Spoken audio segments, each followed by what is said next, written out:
است. إن الذين تدعون من دون الله عباد أمثالكم فادعوهم فليستجيبوا لكم إن كنتم صادقين. بیگمان کسانی را که غیر از الله می‌خوانید بندگانی همچون شما هستند، پس آنها را در گرفتاری ها بخوانید. اگر راست میگویید باید شما را اجابت کنند.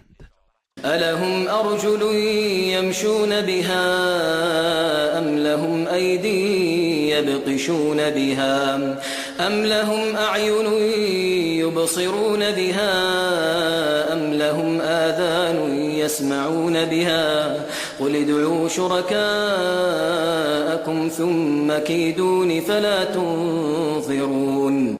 آیا پاهایی دارند که با آن راه بروند؟ یا دستهایی دارند که با آن کاری انجام دهند؟ یا چشمانی دارند که با آن ببینند؟ آیا گوشهایی دارند که با آن بشنوند؟ ای پیامبر، به مشرکین بگو شریکانتان را بخوانید، سپس علیه من تدبیر و نیرنگ کنید و مرا مهلت ندهید.